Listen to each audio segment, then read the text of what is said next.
चाहें तो हमारे दर्शक भी जानना चाहेंगे कि जैसे मुख्य रूप से आपके पास या जिला प्रशासन के पास वो कौन सी शिकायतें हैं जो सबसे ज्यादा आती है, अधिक आती है? देखिए, आज के डेट में सबसे ज्यादा शिकायतें जमीनों से, बैंक से संबंधित, जी वसूली से संबंधित, ठीक है सर। और आपस में पारिवारिक, चाहे वो पति पत्नी के बीच में हो लोग। नमस्कार दर्शकों, नमस्कार।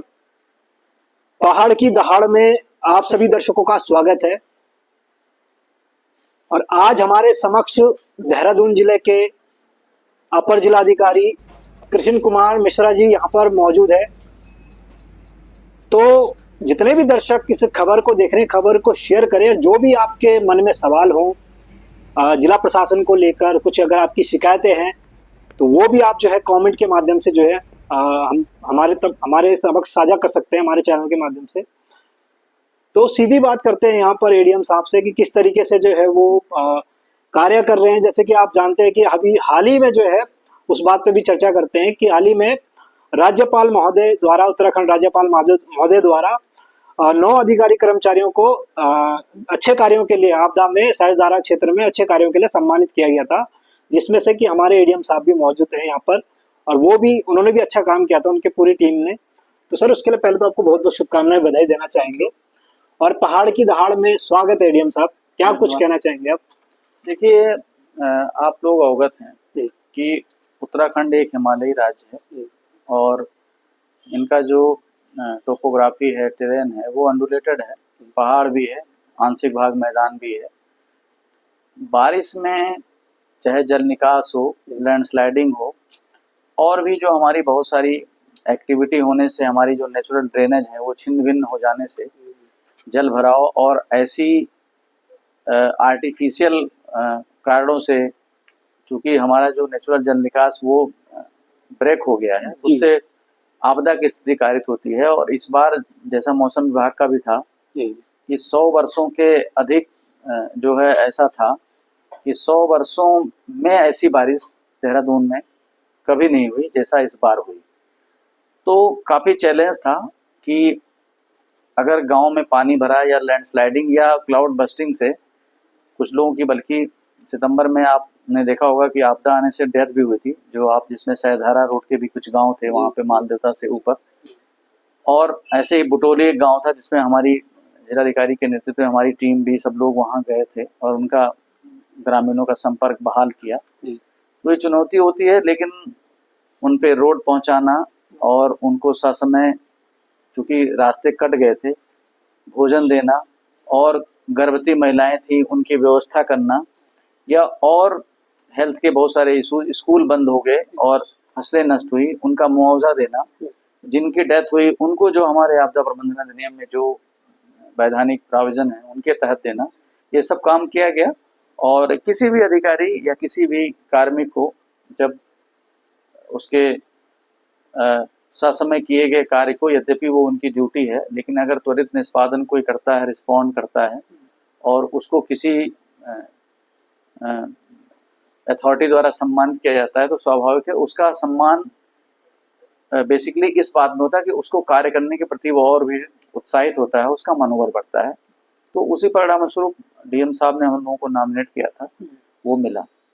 अब एडीएम साहब, हमने देखा है कि पहाड़ हो या प्लान हो, मतलब हर जगह की चुनौतियां अपनी अलग होती है। और बात करें अब देहरादून जनपद की, तो देहरादून जनपद एक बहुत बड़ा जनपद है, बहुत ज्यादा आबादी वाला जो है जनपद है, इसमें आबादी संख्या बहुत ज्यादा है। ऐसे में आप जो है अपर जिलाधिकारी के रूप में आप यहाँ पर कार्यरत है, तो आप जो है वित्तीय और राजस्व दोनों जिम्मेदारी आप निर्वहन कर रहे हैं। किस तरीके से, मतलब एक होता है ना सर पहाड़ों में, एक होता है एरिया जब कम होता है, जनसंख्या कम होती है, तो शिकायत भी उतनी कम ही आया, एक होता है इस चीज का। किस तरीके से शिकायत इस टाइम जो है जिला प्रशासन को आपको मिलती है, और किस तरीके से, क्योंकि एक होता है ना सर, लोग इंतजार में रहते हैं कि कब उनका मतलब शिकायत का निस्तारण हो। देखिए, जनसंख्या ज्यादा होने से राजधानी है, मैनीफोल्ड एक्टिविटीज हैं जी, चूंकि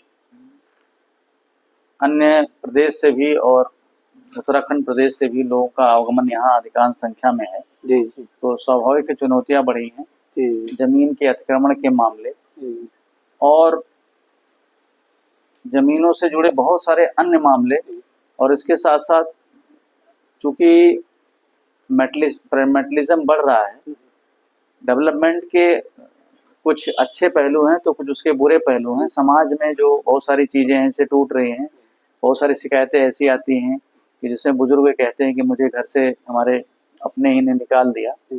तो डीएम साहब का हमारा अच्छा पहल था, उन्होंने इसमें काफ़ी मदद की है। जो हमारे वृद्धजन अधिनियम है, जिनके तहत भरण पोषण अधिनियम के तहत कार्रवाई भी कराई गई है। सर इस बात को अगर बिंदु वाइज हम जानना चाहें तो हमारे दर्शक भी जानना चाहेंगे कि जैसे मुख्य रूप से आपके पास या जिला प्रशासन के पास वो कौन सी शिकायतें हैं जो सबसे ज्यादा आती है, अधिक आती है? देखिए, आज के डेट में सबसे ज्यादा शिकायतें जमीनों से, बैंक से संबंधित, वसूली से संबंधित, ठीक है सर, और आपस में पारिवारिक, चाहे वो पति पत्नी के बीच में हो, लोगों को लगता है कि जिला प्रशासन हमें जल्दी न्याय देगा, फौरी न्याय पहुंचाता है। पुलिस तो के जुडिशरी से मामले भी वो आते हैं। कई बार पुलिस उनको नहीं सुन पा रही है, तो वो भी लोग संज्ञान में लाते हैं कि साहब पुलिस जो है हमारी नहीं सुन रही है।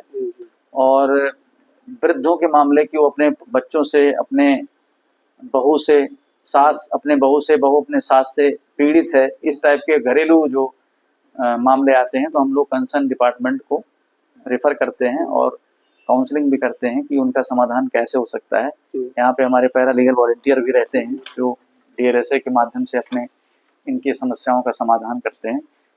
इस प्रकार की समस्याएं आती हैं जिसको हम लोग संबंधित विभाग को रेफर भी करते हैं। सर जैसे आप बता रहे हैं कि जैसे ये जमीन से संबंधित शिकायतें आती है और भी बहुत सारी शिकायतें आती है, घर परिवार से संबंधित, तो हमने सर ये भी देखा है कि विभाग जब मतलब एक जागरूक तरीके से, जैसे कुछ चीजों को जागरूक तरीके से मतलब फैलाता है या एक जानकारी के तौर पे फैलाता है, तो उसमें भी विभाग को एक जो है मतलब सहूलियत मिलती है। एक होता है ना सर, अवेयरनेस आम जनता तक पहुंचती है तो वो भी थोड़े सजग हो जाते हैं, तो उसमें जो है फिर वो इस तरह की गलतियां नहीं कर पाते हैं। जैसे जमीन के मामले ही आप देख सकते हैं कि भाई नहीं, देखिए इसके लिए ही यहाँ पे सिंगल विंडो सिस्टम है और इंक्वायरी भी की गई। और जब ये सारे हमारी जन की सुनवाई होती है, जनता की, उनके बीच में जो लोग आते हैं, तो सभी जिले के समस्त अधिकारी और जो अधिकारी दूर लोकेशन पे देहरादून के बैठे हैं, उनको VC लिंक के माध्यम से जोड़ा जाता है ताकि वो समस्याओं से अवेयर भी हो और स्वतः उसका निस्तारण भी करें। तो इसलिए जो है वो दोनों एक तरीके से टू वे सिस्टम के रूप में काम कर रहा है कि जनता से हमें समस्या प्राप्त होती है ताकि हम लोग और अलर्ट होकर उसमें काम करें। सर एक सवाल तो हम जनता के मन का आपसे पूछना चाहेंगे। हमने देखा है सर, अमूमन लोग मतलब कोई व्यक्ति है जैसे पहाड़ से कहीं से भी कोई आ रहा है, तो कोई व्यक्ति अगर एक जमीन खरीदना चाहता है और वो चाहता है कि उसको एक अच्छी सी जमीन मिले, मतलब उसमें कोई भी ऐसा कोई विवाद ना हो, कोई भी ऐसी कोई फर्जी जमीन ना हो, तो ऐसे में देखिए सर, जिला प्रशासन एक जो है एक विश्वास वाली इकाई है, एक जो है विभाग है। अगर ऐसे में मतलब किस तरीके से वो जिला प्रशासन से संपर्क करे? हालांकि कई लोग ये कहते हैं कि हम पटवारी से भी मिलना चाह रहे हैं, या मतलब एक होता है ना सर, जिला प्रशासन जो चीज बताएगा वो तो कहीं से भी कहीं गलत नहीं होगी। इसके लिए लगातार रजिस्ट्री ऑफिस में भी हम लोगों ने पोस्टर बैनर के माध्यम से और यहाँ पे एक हेल्प इंक्वायरी टाइप की बनाई गई है ताकि वो चाहे अगर कोई व्यक्ति अपना जमीन खरीद रहा है तो वो लैंड के रिकॉर्ड के आधार पर चेक कर ले, और अगर उसको कोई प्रॉब्लम है तो संबंधित तहसील से उसको रीचेक वेरीफाई करा ले और तभी जमीन की रजिस्ट्री कराए। क्योंकि ये कई बार जो है वो किसी ऐसे व्यक्ति के संपर्क में आता है जिनका मकसद ठीक नहीं होता है। तो सर जी ऐसे भी मामले हो जाते हैं सर कि जो है जमीन ले ली, मकान बन गया, बाद में पता चला कि वो जमीन ही बेकार थी या जो है मकान ही गलत जगह बन गया। नहीं, ये बेसिकली यही होता है कि आदमी समय पे ढंग से पड़ताल नहीं कर पाता सर। और कई बार आम जनमानस सस्ते के चक्कर में ये गलती कर बैठता है क्योंकि वो पड़ताल नहीं करना चाहता। उसको लगता है कि मैं जो है अगर मैं किसी से और पूछूंगा तो मेरा नुकसान ना हो जाए, इसलिए भी वो कई बार जल्दबाजी में और अपने निजी स्वार्थों में गलती करता है। लेकिन जिला प्रशासन हमेशा इस बात के लिए तत्पर है कि सही व्यक्ति और सही मतलब जमीन और क्रेता विक्रेता दोनों वेरीफाइड हों। और 2-3 ऐसे प्रकरण आए हैं हमारे रजिस्ट्री कार्यालय में जिसमें लोगों ने तथ्यों को छुपा करके जब वो रजिस्ट्री कराई है तो हम लोगों ने उसमें परमिशन दी है कि उनके खिलाफ FIR भी की गई। ऐसे 2 प्रकरण हैं जिसमें हम लोगों ने FIR भी कराई है।